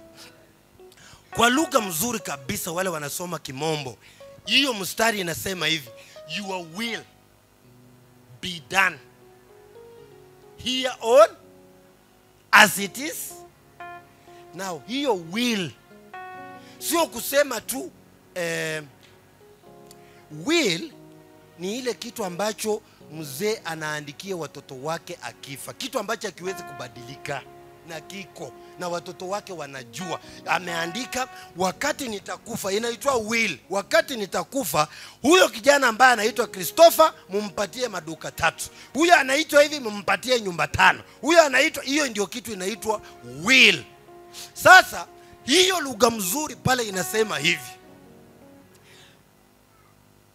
vile uliandika kwenye will yako Na mwenye wili alikufa kitambo akafufuka.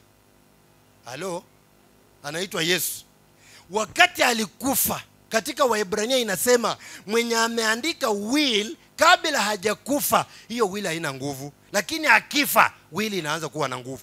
Hiyo will ndio inaeleza vitu ambavyo nitakana ugawiwe, ambavyo ni haki yako. Si ati uvijui, hii ni haki yangu, hii ni haki yangu, hii ni haki yangu. Wapendwa, wacheni waambie, unaona hizo point mbili ambazo tumetaja, 3. Jina lako litukuzwe, ufalme wako na uje, mapenzi yako yatimie duniani kama mbinguni. Hizo vipengee 3 unaweza omba kwa kesha kuanzia saa 3 mpaka saa 12 asubuhi usimalize.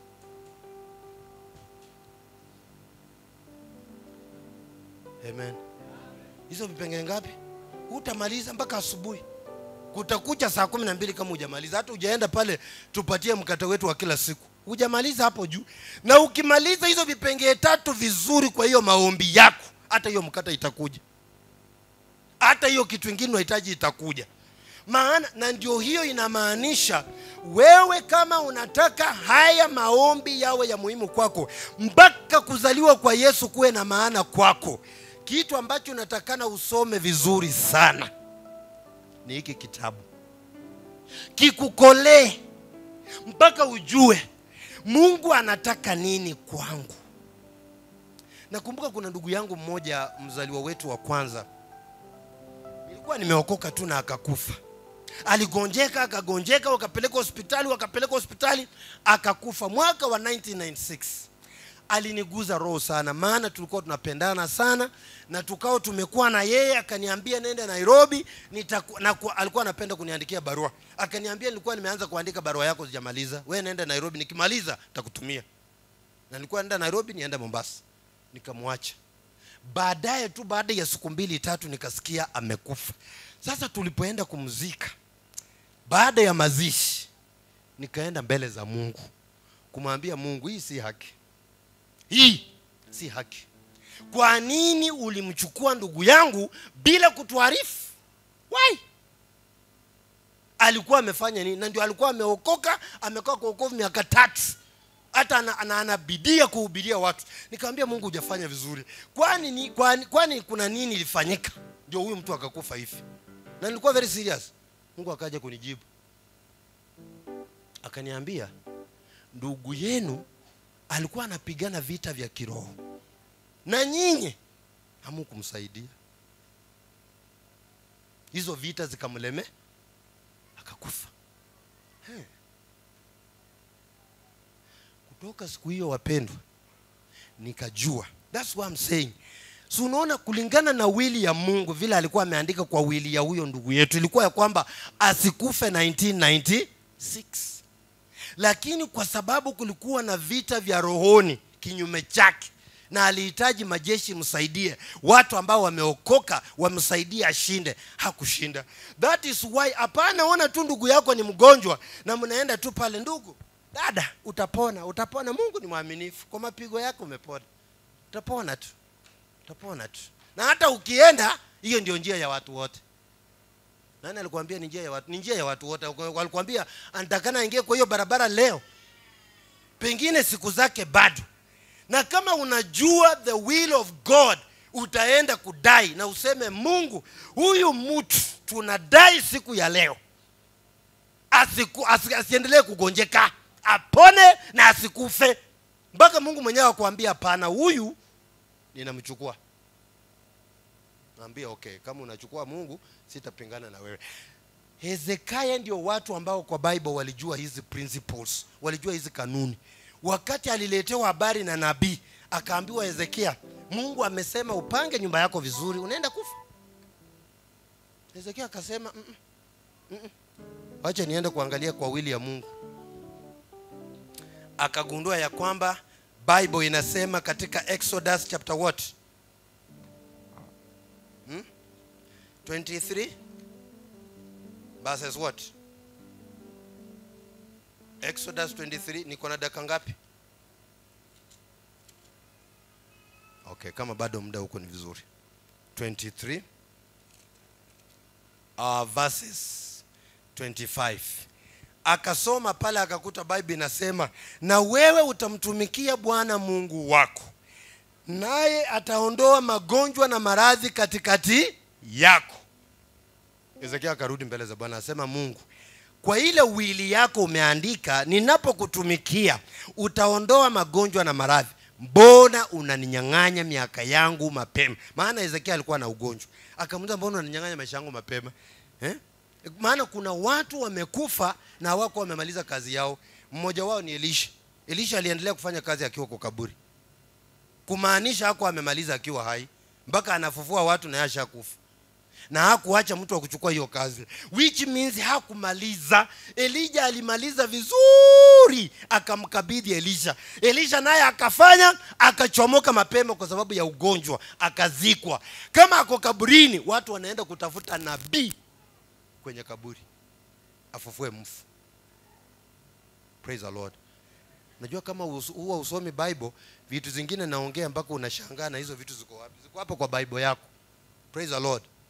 Na wale mnasoma mnajua. So Yesu kuja kufa msalabani na afufuke tena siku ya 3.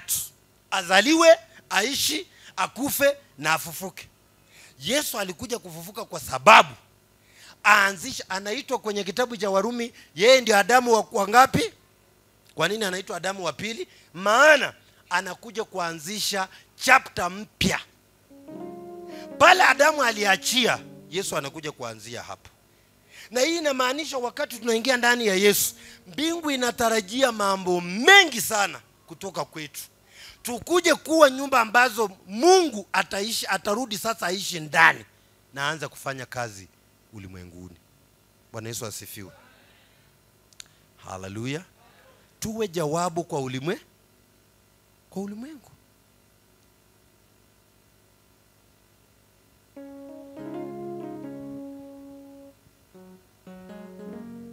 Praise the Lord. Wale watu kwa Bible ambao wamegundua haya maneno, hata kwenye maisha haya, kuna mambo mengi ambayo wameweza kuyafanya, kwa sababu watu wa Mungu hupotea kwa kukosa maarifa. Siku hizi watu wengi wamebadilisha kanisa, imekuwa ni kama chama. Watu wanakuja tu ndani, mtu anajua.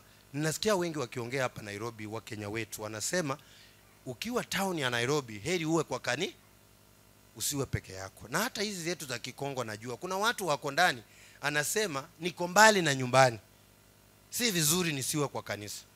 Wacha niende kwa kanisa nishikane na watu wangu. Matatizo inaweza nipate, nani atanisaidia? Na hilo si lengo la Mungu kwa kanisa kabisa. Hiyo ni kitu watu wanaweza fomu vyama na wafanye. Hello? Social societies. Lakini kanisa ni kitu tofauti. Kitu ambacho kinataka watu wakija kwa ibada Jumapili, watu wameseti mioyo yao, wanataka kusikia leo Mungu anasemaje? Leo Mungu anataka aje? Kuna jambo gani Mungu anataka kufanya katika yetu siku ya leo? Amen.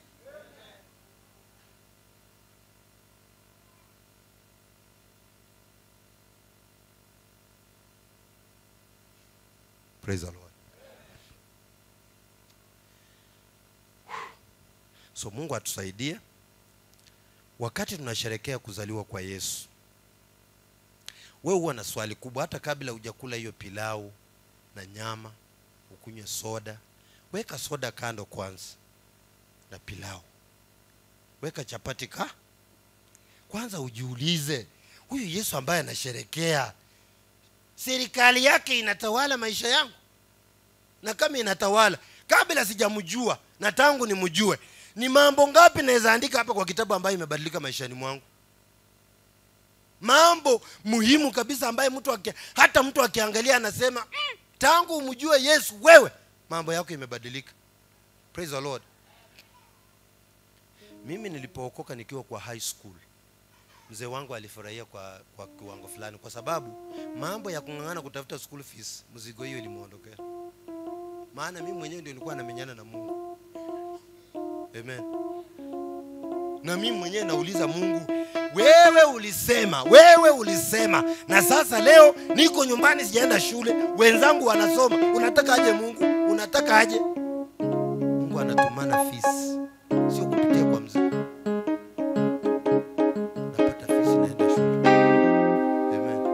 Nilipomaliza shule, mara yangu ya kwanza nilielekea kule Pwani.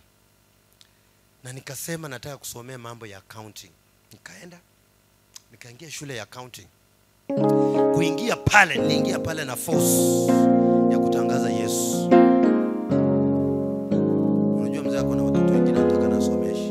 Nikaingia kwa shule, nikaanza kusoma. Lakini nasoma asubuhi, nikifika mpaka niitisha watu wafanye kitu kinaitwa morning devotion. Wakimaliza saa 7 mpaka tuende kwa lunch hour niwahubirie, tuimbe, tushukuru Mungu. Manager wa shule akanijua. Akaniita kwa ofisi siku moja.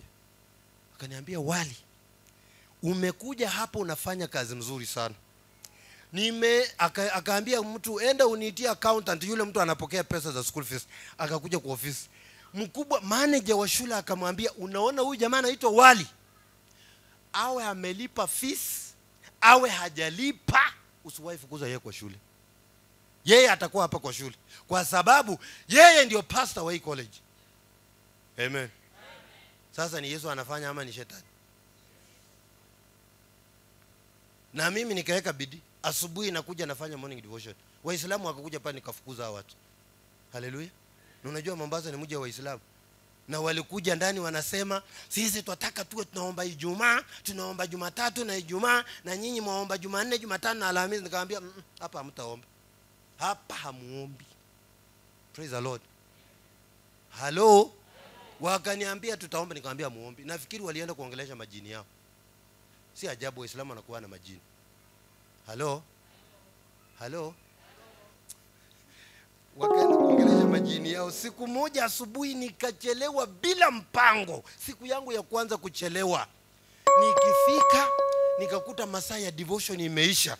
Nikakimbia kwa wenzangu wauliza, mmefanya aje? Wakaniambia washaomba. Walisema Allahu Akbar, wasema hii wapendwa.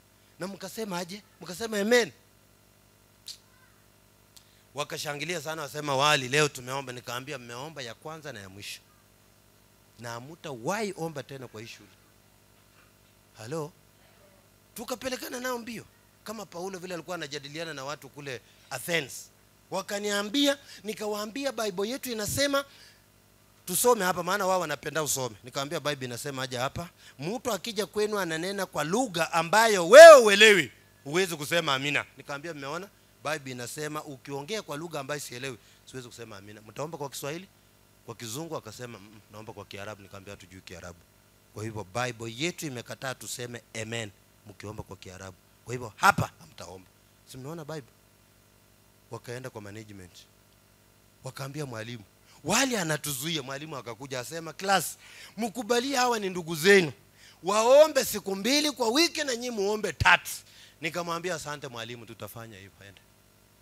Akiondoka kesho wakija nikawaambia hamuombi hapa, hamuombi. Maana sikutaka kungangana na mwalimu.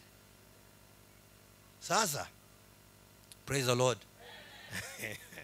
Nikakaa ngumu ngangari, maana mimi ni kijana machachari wa Yesu. Hello. Hata kwa hiyo ufalme wetu hataki ujinga bana. Wakabeba kimkeka chao wakakuja nacho wakaanza kuombea kule nje. Nikamwambia si mmefanya jambo la busara, muombee kule. Kanisa na msikiti haziwezi kuwa pamoja. Sasa mtaombea hapa, msikiti iko hapa, hakuna loud speaker. Endeni kwa uwanja huko mpige magoti. Wakaenda huko wakaomba siku 2 3, wakachoka, wakapeleka mkeka nyumbani, wakaanza kukaa tu kwa kilasi wakitusikiza tukiomba. Amen. Yule hataki kusikia achelewe akuje baadaye. Sasa mmoja wao vijana ambaye alikuwa kiongozi wao akangoja siku moja, nilikuwa napenda tukimaliza masomo na baki ndani nikifanya homework zangu, akakuta tumebaki na yeye wawili. Kumbe alikuwa amejipanga, amebeba kukisu, anataka kunidunga. Hallelujah. Tuko na yeye kwa klasi wangapi? Wawili. Akaja, meza ndio hii, amesimama hapa na mimi hapa. Akaanza kuniambia, Wali, mbona wewe unadharau sana mtume wetu? Nikamwambia sijadharau mtume wenu hata kidogo. Akaniambia na mbona mnasema hivi? Nikamwambia lakini si ni ukweli. unaamini Yesu alikufa akafufuka? Akasema hata kwa Qur'ani imeandikwa. Nikamuuliza, na Muhammad alipokufa alifufuka? Asema hapana, si alizikwa na sasa ameoza. Sasa tunaweza omba mtu ambaye ameoza? Akasema wali umekufuru mtume. Akatoa kisu. Amen. Na tuko wangapi? Nikatetemeka kama mwanadamu wa kawaida. Nikatetemeka nikasema, ai Mungu, kwani ni siku yangu ya mwisho nakuja kwako kwa sababu ya injili kama Stephen? Kama najiuliza hivyo, wale watu wanatembea katika ulimwengu wa roho wanajua. Nilisikia tu nguvu za Mungu zimenishukia. Nikasikia energy. Nikasikia roho yangu imepata ujasiri. Kwa sekunde nikamwambia my friend, usinitishe. Na uwezi nitisha na hiyo kisu. Mimi usicheze na mimi. Nimepigana na mabunduki na mapanga. Kisu si kitu ya kutisha na mimi. Hii kisu enda utishe kuku. Si mimi. Mtu mzima hivi unanitisha na kisu. Rudisha hiyo kitu yako kwa mfuko. Na ujasiri niko nao my friend, lakini mwili umeogopa. Mwili umeogopa, lakini roho hata sijui hiyo maneno ilitoka wapi. Mpaka wa leo namshukuru Mungu. Na nilipomwambia tu hivyo akaniangalia sema wali, nikamwambia my friend, mimi sitishiki na wewe. Nimekuambia tumepigana na watu macho mekundu my friend, watu wakali. Wewe si mtu mkali. Weka kisu yako. Na nilikuwa sijapigana na watu. Haleluya. Alikuwa ameshika kisu hivi, mkono ukaanza hivi. Akarudi akaweka. Haleluya. Akachukua vitabu zake akaenda nyumbani. Kesho asubuhi alipokuja kwa class akaambia Waislamu wenzake, huyu mtu anaitwa wali, muachane na yeye kabisa. Waachaneni na yeye. Wacha tufanye mambo yetu na yeye afanye mambo yake. Haleluya. Ushindi ama si ushindi? Amen. Sijui Mungu alimfanya aje. Juzi tulikutana naye hapa town Nairobi, kama nishakuja Nairobi miaka mingi baadaye. Aliponiona akakimbia kuja wali, habari zako bwana? Nikamwambia salama. Bado uko hai? Nikamwambia niko hai. Na bado unahubiri? Nikamwambia bado nahubiri sana. Akaniambia my friend, napigania kiti cha UMCA, nataka nipite nikuite State House ukuje kuomba State House. Maana wewe ukaje kuomba huko State House, Mungu lazima atembee huko. Yaani anakumbuka vile malaika alimfinya. Unajua malaika wao wanatupigania. Kama wewe umekubali kuingia katika serikali ya Mungu, huwa anatuma malaika. Zaburi mlango wa 91 unasema hivyo. Mungu anatuma malaika wake wanakuwa na wewe. Wanakupigania hata kama wewe hujui. Mimi nimekutana na vijana hapa Nairobi, huwa naambia watu hivi. Nimekaa Nairobi since 2007, mwaka wa 2007 mpaka wa leo. Halo? Sijanyang'anywa simu, sijanyang'anywa shilingi 10. Halo? Majambazi wameingia kwa nyumba, kwa ploti mahali tunaishi, wamevunja milango za watu, wakavuka mlango wangu. Na asubuhi wakishaenda, watu wakaanza kusema, na huyu pastor, kwa nini majambazi walikuja wakavuka mlango? Pastor, waliingia kwako? Mungu akaniambia kuwa mwerevu. Nikamwambia tulivamiwa sote. Amen. Tulivamiwa sote. Lakini kwangu hawakuingia. Nimekutana na mavijana siku moja na mavisu usiku. Halo? Na tuko tu watu wawili. Na wao wamevaa hii magwanda inakaa kama ya wanajeshi.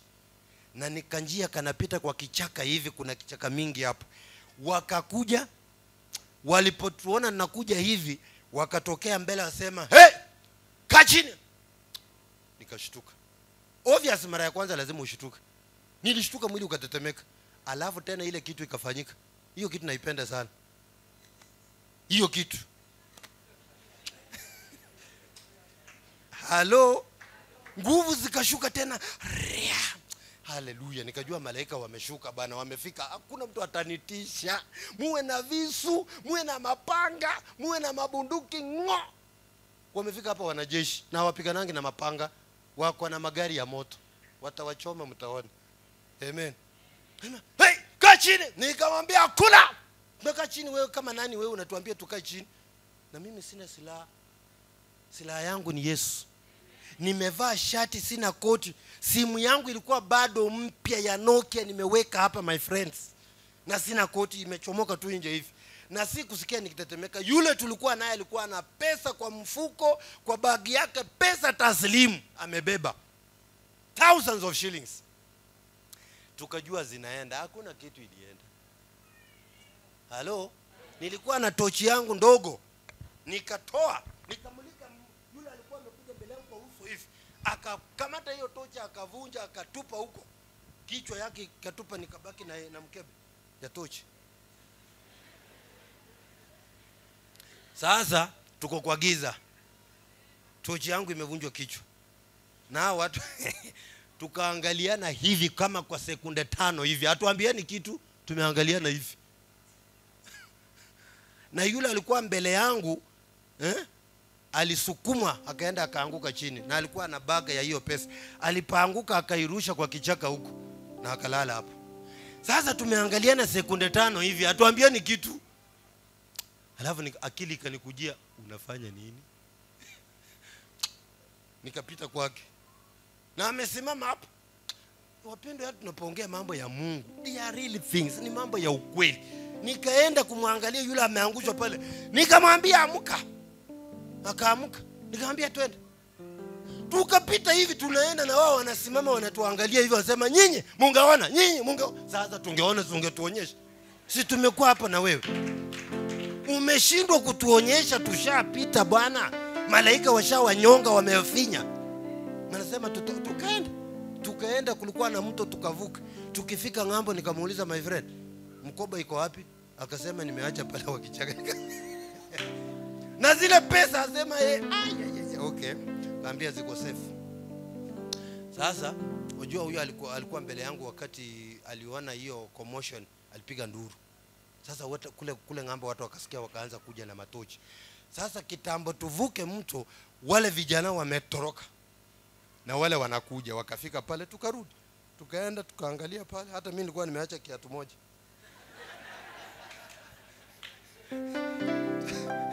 Tukaenda tukaangalia, nikachukua kiatu yangu. Tukaangalia mkoba, tukachukua pesa zote ziko ndani, simu yangu iko hapa. Haleluya. Na nyumba yetu ile tunakaa ndani ilikuwa tu ng'ambo hivi, ukivuka mto ndio hii.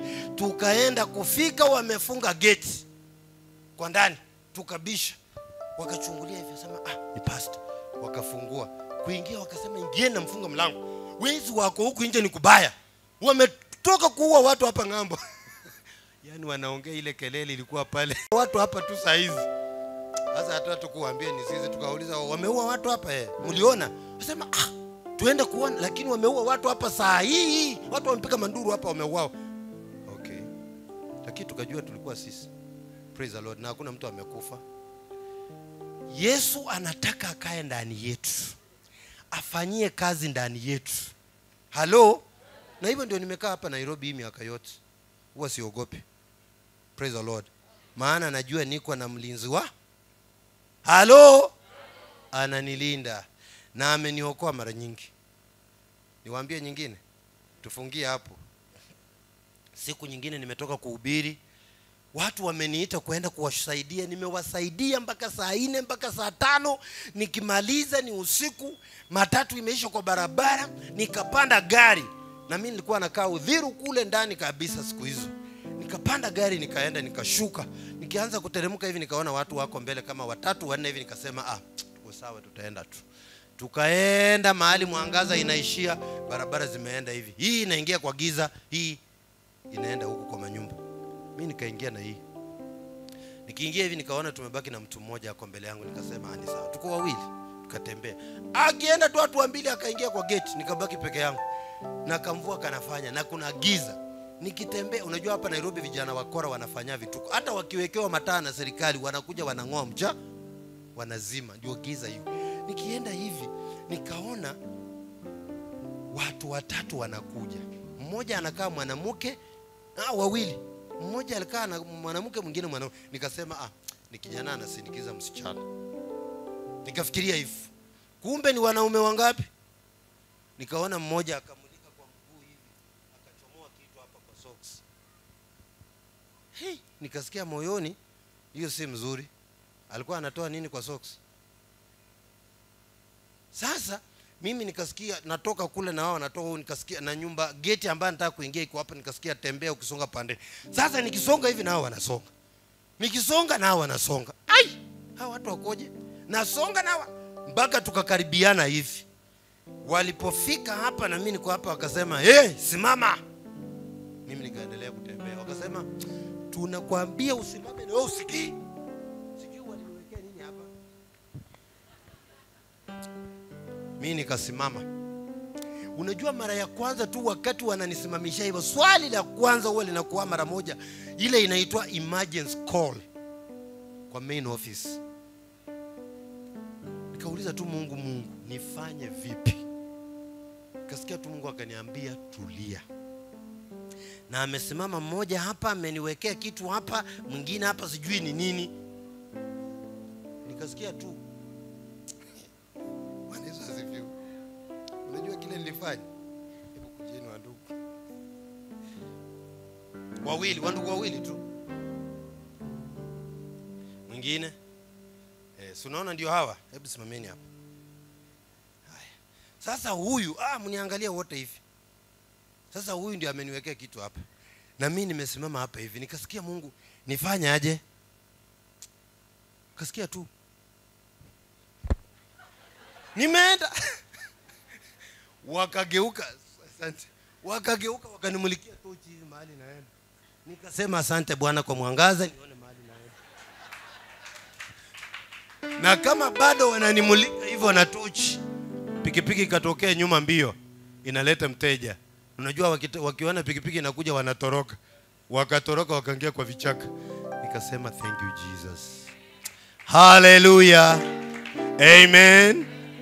Yesu anataka akae ndani yetu, atawale duniani kupitia kwetu. Afanye mambo vile yanafanyika. Nyinyi mnajua ile inafanyika mbinguni? Mbinguni kuna njaa, kuna kiu, kuna ukosefu, kuna mvua ya mawe. Sasa wakati Mungu anasema thy will be done here on earth, vile ilivyo mbinguni, moja wapo ni hiyo. Ya pili, lazima ujue kwa maisha yako Mungu ameweka mambo gani ambayo ni haki yako, ambayo si kitu unaenda kuombaomba, ni haki yako udai yafanyika maishani mwako. Praise the Lord. And if it happens, ikifanyika namna hivyo, na serikali ya Mungu itawale maisha yako, hata hii Kayole tutaona mabadiliko, tutaona tofauti. Nikimaliza nasema hivi, si mnajua kwa nini watu hawaokoki siku hizi? Reverend aliniambia walikuwa na crusade huku Kayole hapa Nyamavile, sijui kama ilifanyika. Na mimi nataka tu niwaulize swali, siku hizi mkifanya crusade watu wanakuja? Tuwe tu wa kweli.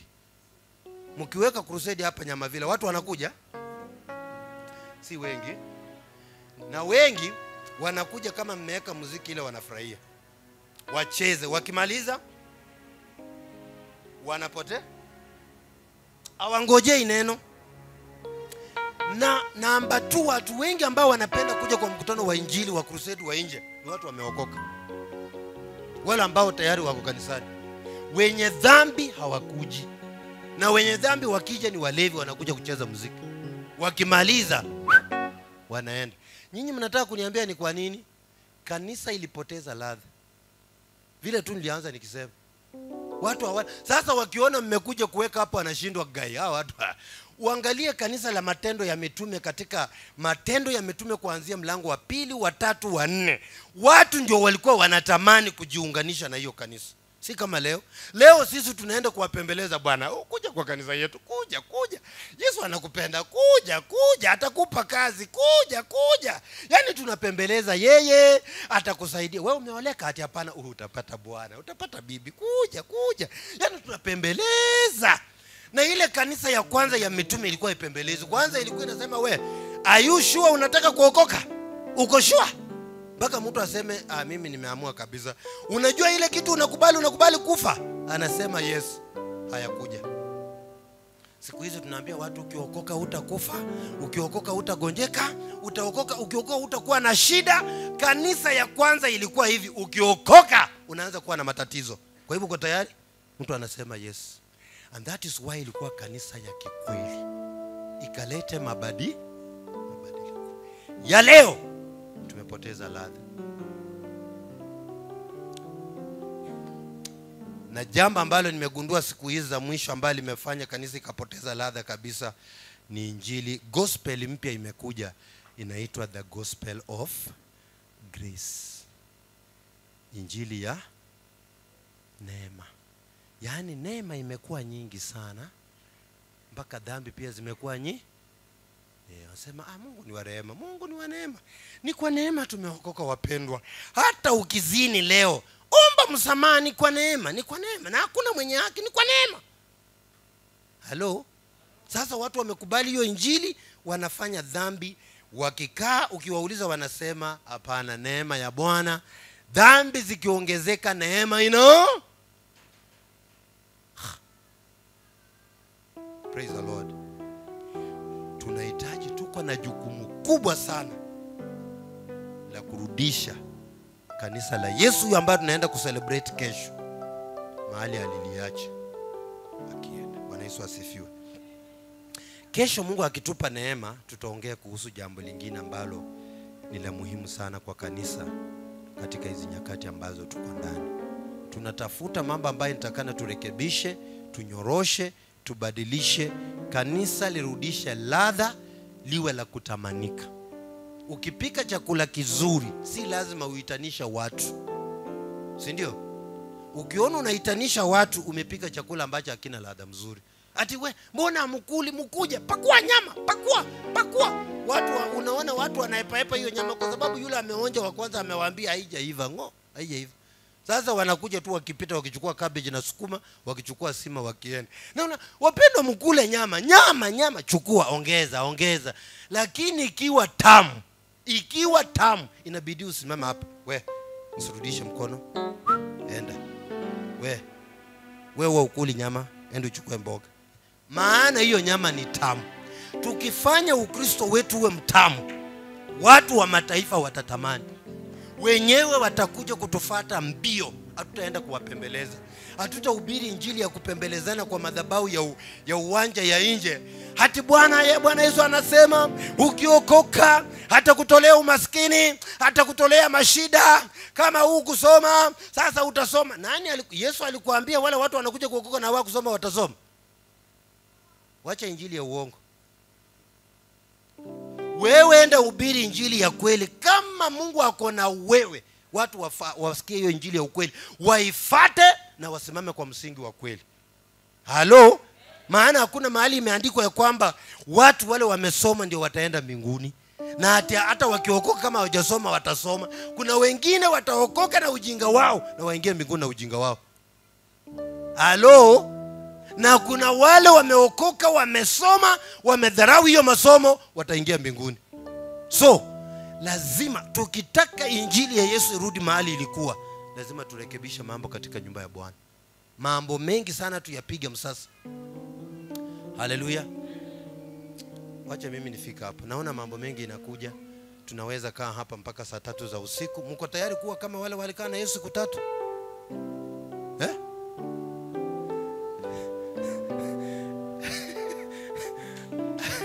Halo? Sio tunasema kwa Bible. Haya, wakakaa na Yesu siku 3 mfululizo bila kula chochote, bila kunywa chochote. Wangapi wako tayari? Amen. May the Lord bless you so much. Wakati Reverend anakuja, ningependa kusema nawapenda sana. Na ningependa Mungu awatembelee, awafanyie mambo mazito. Wengi wenu mna mipango ya kwenda Marekani. Wangapi wako na mipango? Mjue hivi. Halo? Mungu hakutumi Marekani kwenda kutafuta dola. Sema amen. Yesu anakutuma Marekani upeleke huko utukufu wa mbinguni. Sio kwenda kutafuta dola. Dola iko hata hapa Kenya. Yesu anaweza kukupatia. Anataka uende huko ukiwa na roho. Unajua saa hizi continent ambayo imebaki iko na uwepo wa Mungu ni Afrika. Marekani ilianguka, Uingereza ilianguka, Australia ilianguka. Wanaume wanaoana kwa wanaume, wanawake. Mlisikia Papa akisema aje juzi? Amekubali wafunganisha ndoa za watu wa jinsia moja. Hiyo ni kukuonyesha mwanguko ambao uko huko nje. Ukienda huko bila Yesu vizuri, utarudi hapa Joseph na Victor. Enda huko kama umeweka msingi mzuri hapa, ujue Mungu anakupeleka Marekani, upeleke mwangaza wa injili huko. May the Lord bless you so much and God be with you.